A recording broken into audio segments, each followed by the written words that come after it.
জানিয়ে দিয়েছিল। ব্যাপারটা হচ্ছে আমি কথা বললাম দায়িত্বশীলদের সাথে, এখানে যারা ছিলেন, যারা এই ধরুন গ্রুপ ডি টাইপের যারা হয়, তাদের একটু এখানে পাকামো ছিল। এই মেসেজটাই ওপরে পৌঁছায়নি যে ইন্ডিয়ান সেকুলার ফ্রন্টের পক্ষ থেকে একটা যে আসার কথা ছিল, প্রতিনিধিরা এসেছেন, তারা সরাসরি এখানে যিনারা দায়িত্বশীল আছেন, হায়ার অথরিটি যেখানে আছে তাদের সাথে কথা বলবেন এবং ডেপুটেশন দেবেন। তারা না বলে এখান থেকে এই ধরনের করতে চেয়েছিল। তার ফলে আমাদের যারা নেতৃত্বরা আছে সোজাগুলো না ঘিরে উঠলে স্বাভাবিকভাবে কী করতে হয় সেটা দেখিয়েছে।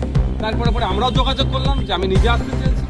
তখন যারা সর্বোচ্চ যিনি ছিলেন এখানকার দায়িত্বশীল একটি ডেপুটি হাই কমিশনার যিনি আছেন, তা ওনার সাথে ওনার খবর পেলে উনি সাথে সাথেই আমাদেরকে সম্মানের সাথে যাতে নিয়ে আসা হয় সেই নির্দেশনা দিয়েছেন। আমরা দুজন ঢুকেছিলাম। তারপরে আমি ওনাকে বললাম যে আমাদের দলের সাধারণ সম্পাদক বিশ্বজিৎ আছেন, ওনাকে অ্যালাউ করা হোক। সাথে সাথে উনি আমাদেরকে অ্যালাউ হয়েছে যতটুকু ওনাদের বলেছি। হয়তো এখন ভালোভাবে মিডিয়ার সামনে বলছি সেটা নয় যে আমি বলেছি অবিলম্বে আমরা বলেছি এটাকে বন্ধ হওয়া দরকার। এটা কোনোভাবে কাঙ্ক্ষিত নয়, কারণ শুধু বাংলাদেশের অস্থিরতা হলে পশ্চিমবাংলা ভারতবর্ষ হবে এটা আমরা চাই না।